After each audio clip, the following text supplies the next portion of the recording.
Hello students, और कैसे हैं आप सब। चलिए आज हम लोग पढ़ने वाले हैं 3B तीसरा पार्ट, जिसका नाम है दो चर वाले रैखिक समीकरण युग्म।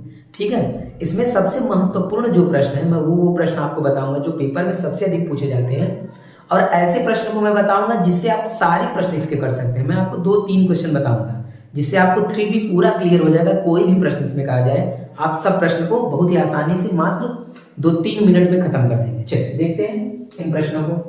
सबसे पहले लिखा है ये दूसरा वाला प्रश्न, ये पहला समीकरण और ये दूसरा समीकरण, दो हमें समीकरण दिया हुआ है और इन दोनों समीकरणों को हमें हल करना है। बोला है कि विलोपन विधि से हल कीजिए, तो इसी माध्यम से हम लोग विलोपन विधि भी सीख लेंगे। तो चलिए देखते हैं इस प्रश्न को, विलोपन विधि से इसको कैसे हल किया जाता है। चलिए सबसे पहला काम क्या है कि समीकरण आपका सही क्रम में होना चाहिए।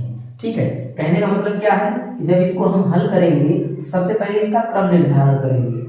सबसे पहले इसको सही क्रम में लिखेंगे, 3x - 5y बराबर में 4 को उधर भेज देंगे तो +4 हो जाएगा। ये बन जाएगा आपका समीकरण नंबर 1। ऐसे लाइन खींच करके समीकरण नंबर आपको 1 मान लेना है। ठीक, अच्छा ये मैंने क्या किया है, आपको करना क्या है, x वाले को और y वाले को एक तरफ करना है। जो x वाला पद है y वाला पद है, और जिसमें x y नहीं है यानी कि अचर पद है उसको एक साइड में करना है। सेम यही काम यहाँ करिए, 9x y वाले को इधर ला दीजिए तो ये बन जाएगा आपका 2y बराबर में क्या हो जाएगा 7। समीकरण नंबर क्या बन गया 2। ठीक है ना, यहाँ पे 2y था, हमने इसको इधर कर दिया। देखिए x y हमारा एक क्रम में आ गया। अब इसको हम हल करते हैं कि हल कैसे होगा, समीकरण 1 और समीकरण 2। सबसे पहले आपको ये पता होना चाहिए किसी भी समीकरण को हल करने के लिए उसका कोई एक पद बराबर होना चाहिए, चाहे x वाला पद चाहे y वाला पद। तो आप देखेंगे यहाँ पे 5y है, यहाँ पे 2y है, 2 है यहाँ 5 है, बराबर नहीं है। आप चाहे तो x वाले को भी देख सकते हैं, जैसे यहाँ पे 3x है, यहाँ पे 9x है। तो हम ज्यादातर क्या करते हैं कि y वाले पार्ट को ही हल किया जाता है, तो अच्छा रहता है मेरे हिसाब से। आप चाहे जैसे कर सकते हैं। ठीक, तो देखिए यहाँ पे कितना है 2y है, यहाँ पे कितना है 5y है। हम क्या करेंगे, ऐसा कुछ दिमाग लगाएंगे कि यहाँ 2 है और यहाँ 5 है, तो दोनों सेम हो जाए। तो सेम करने का सबसे बेस्ट जो तरीका है मेरा, मैं जो बताता हूँ क्या है कि जो इस y के बगल में जो ये गुणांक आपको दिख रहा है 2, उसका गुणा इसमें कर दीजिए इस समीकरण में, एक में पूरे में। और ये जो 5y के बगल में, मतलब y के बगल में जो 5 दिख रहा है, इसका गुणा पूरे उस वाले समीकरण में कर दीजिए, तो आसानी से आपका काम हो जाएगा। देखिए ठीक है, कैसे किया जाएगा, लिखेंगे समीकरण 1 गुणे 1 में 2 से गुणा करना है, 2 तथा समीकरण 2 गुणे 5। ठीक है, 2 से हमने इसमें गुणा कर दिया और 5 से हमने उसमें गुणा कर दिया, तो यही लिख दिया हमने। अब इस गुणा को कर दीजिए, यहां पे लिख देंगे c, गुणा कर लीजिए। तो जब आप इसमें 2 से गुणा करेंगे समीकरण 1 में, तो 2 3 6x, 2 5 10y और बराबर में 2 चौके 8। ये सब में गुणा हो गया। अब इसमें 5 से गुणा कर लीजिए, ये समीकरण आपका क्या बन जाएगा, आपका ये समीकरण नंबर बन गया 3। 5 से 2 में सब में गुणा कर लीजिए, तो 5 9 45, फिर 5 दूनी 10 x y और 5 7 35। अब आप बिल्कुल आसानी से देख सकते हैं कि आपका समीकरण दोनों बराबर हो चुका है। ठीक है, यहाँ पे देखिए 10y हो गया, यहाँ पे भी 10y बराबर हो गया ना। एक पद कोई भी आपका बराबर होना चाहिए। ठीक है, चलिए अब हम क्या करेंगे, यहीं पे एक लाइन खींचिए और लिख दीजिए इसको घटाने पर। क्या करने पर, घटाने पर। अच्छा हम क्यों घटा रहे हैं, इसका कारण ये है कि यहाँ भी माइनस है, यहाँ भी माइनस है, और हमको y को काटना है। अगर y काटना है तो एक प्लस में और एक माइनस में होना चाहिए, तभी कटेगा। तो जब आप घटाएंगे ना तो चिन्ह बदल जाता है, प्लस है तो क्या बन जाएगा माइनस, माइनस है तो क्या हो जाएगा प्लस, और प्लस है तो क्या हो जाएगा माइनस। मतलब घटाते समय सभी चिन्हों को बदल दिया जाता है। ठीक है, अब ये देखेंगे 10y से 10y कट जाएगा, इसको इसमें से घटाइए, कितना आ जाएगा, तो ये माइनस है ये प्लस है, घटा देंगे कितना आ जाएगा आपका 39 39 x, बड़ा कौन है 45, तो 45 का चिन्ह लगाएंगे बराबर में। आज इसमें से घटाइए तो 8 जब आप इसमें से घटाएंगे तो कितना बच जाएगा आपका कितना बच जाएगा, 8 घटेगा ना, तो 5 घटेगा तो 30 और 3 और घटा दीजिए 27, कितना बचेगा आपका 27। क्लियर। अच्छा बड़ा कौन है, जो बड़ा रहेगा वही चिन्ह लगाइएगा। माइनस बड़ा है क्योंकि 35 बड़ा है तो 35 का चिन्ह लगेगा।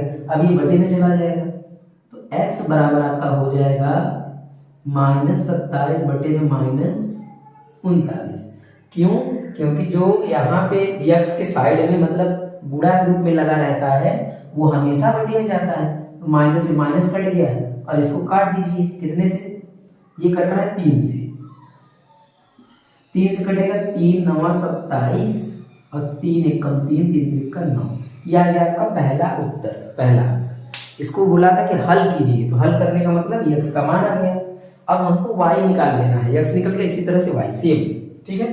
तो x का मान हम क्या करेंगे, समीकरण नंबर 1 में या 2 में, आप किसी में भी रखेंगे आपका आंसर बिल्कुल आएगा, ठीक है। चलिए तो हम लोग क्या करते हैं, यहां से लिखेंगे समीकरण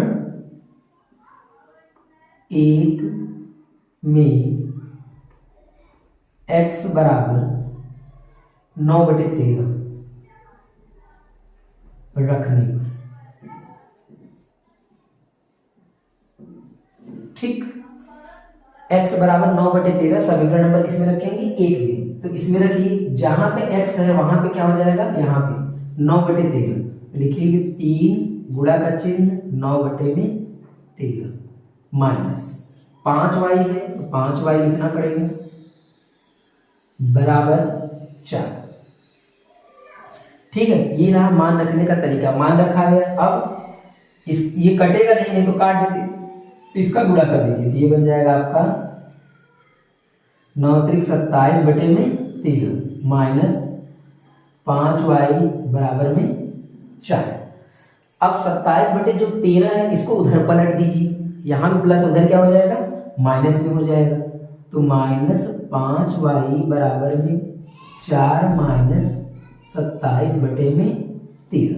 फिर से एक बार देखिए, यहाँ पे प्लस उधर जाएगा क्या हो जाएगा, माइनस हो जाएगा, ठीक। ये वाला माइनस आपका उसी प्रकार से लिखा रहेगा बराबर। इसको कैसे हल करेंगे, तो इसके बटे में कर लेंगे हम लोग 1 और इसका कर देंगे क्रॉस मल्टीप्लीकेशन यानी तीरिया गुणा। तो 13 चौके 52, 1 का 27 में 27 और बटे में 13 माइनस 5y। अब 27 को घटाइए 52 में से, तो 1 इसको देंगे 12, 12 में से 7 गया तो बचा आपका 5 और 1 इसको दिए थे 4, 4 में से 2 गया बचा 2 यानी 25 और बटे में 13, ठीक है। अब ये देखिए 5 यहाँ सटा हुआ है, मतलब अगर किसी के बगल में x या y के बगल में ठीक सट के लिखा गया है ना, तो यहाँ पे गुणा होता है वो बटे में चला जाता है। तो y बराबर क्या हो जाएगा आपका 25 बटे में 13 इंटू -5, ठीक है, वो बटे में चला जाएगा। अब 5 से देखिए कट जाएगा, 5 एकम 5, 5 पचे 25, तो ऊपर क्या बचेगा 5। माइनस हमेशा ऊपर चला जाता है, माइनस जब भी किसी का आता है तो उसको ऊपर ले देते हैं, तो ये हमारा आंसर लिखेंगे। अतः x बराबर 9/13 और y बराबर -5/13, ये रहा आपका आंसर, ठीक है। उम्मीद है आपको ये समझ में आया होगा। आइए देखते हैं दूसरा वाला प्रश्न। दूसरा वाला प्रश्न इससे थोड़ा सा आसान है। मैंने इस प्रश्न को केवल इसलिए लिया था ताकि आपको ये समझ में आ जाए कि जब ये गलत तरीके से लिखा रहेगा आगे पीछे करके, तो सबसे पहले आपको उसको सुधारना पड़ता है, सीधा करना पड़ता है, फिर उसके बाद हम लोग पूरा नियम लगाते हैं, ठीक है। चलिए नेक्स्ट क्वेश्चन देखते हैं। आइए अब देखते हैं इस प्रश्न को। इसको कैसे किया जाएगा, सेम तरीके से एकदम बिल्कुल जैसे मैंने अभी पीछे बताया। इसको ले लेंगे समीकरण नंबर 1 और इसको लिख लेंगे समीकरण नंबर 2। ये समीकरण 1 है, ये समीकरण 2 है। अब आप क्या करेंगे कि समीकरण 1 2 आपका देख लीजिए पहले, एकदम बिल्कुल सही है। एक्स वाई एक तरफ है, जिसमें एक्स वाई नहीं वो एक तरफ है, बिल्कुल सही है। एक्स वाई एक तरफ है, जिसमें एक्स वाई नहीं वो एक तरफ है, बिल्कुल सही है, ठीक। अब क्या करना है आपको, ये देखना है कोई मान x वाला पद चाहे y वाला पद बराबर है कि नहीं है।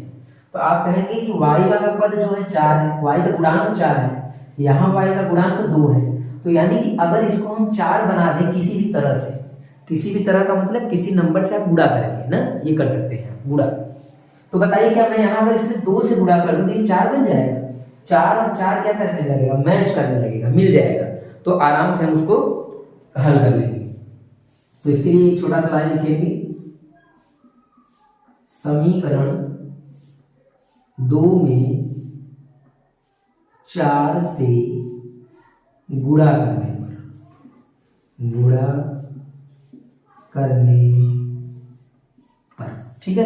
अच्छा एक बात ये याद रखिएगा, जरूरी नहीं कि हम दोनों में गुणा कराएं, हमारी इच्छा, अगर हम एक ही समीकरण में गुणा करा दें और बराबर हो जाए तो वो कर सकते हैं। अच्छा कुछ लोग इसको ऐसे भी कर सकते हैं, 2 का गुणा इसमें कर दीजिए समीकरण 1 में, 4 का गुणा इसमें कर दीजिए समीकरण 2 में, आपका आंसर फिर भी आएगा, जैसे मैंने पीछे बताया सेम तरीके से। लेकिन ये तरीका भी हम जानते रहे कि एक ही समीकरण में गुणा करने से भी आ सकता है उत्तर, ठीक है।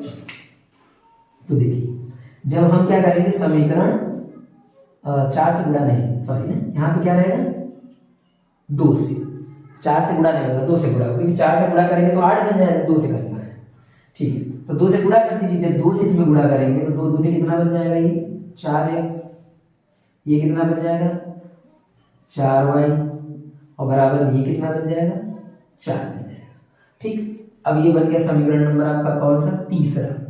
अब मुझे बताइए समीकरण नंबर पहला में भी 4y है और तीसरा में भी 4y, दोनों को मिलने लगा कि नहीं, दोनों मिल गया, y से y तक हम काट सकते हैं, कैसे काटेंगे सुनिए। तो लिखेंगे समीकरण 1 तथा 2 को, 2 नहीं 3 को, इसको ना 3 को जोड़ने पर,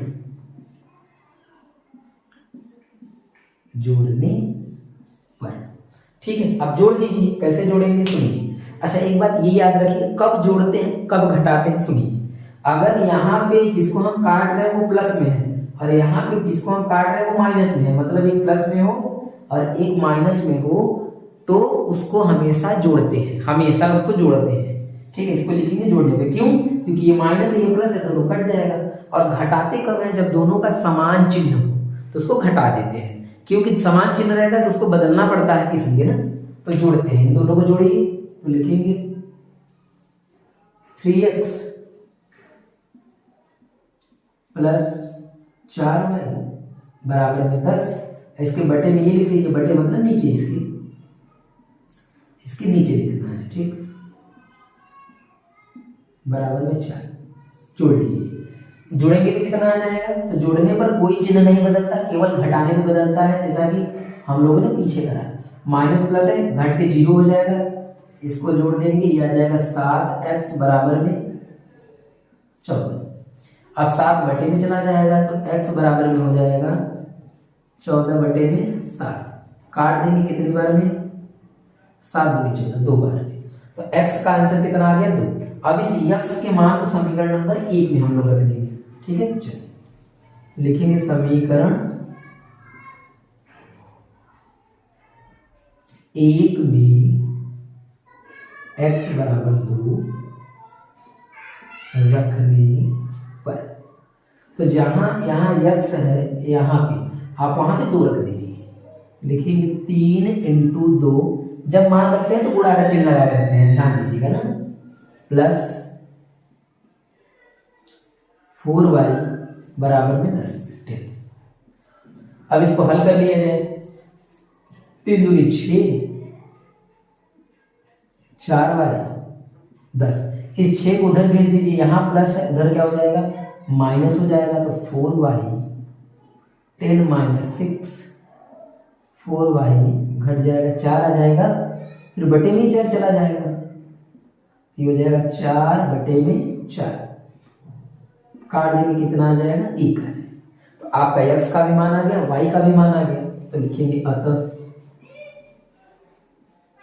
x बराबर में 2, y बराबर में 1 आंसर, ठीक है।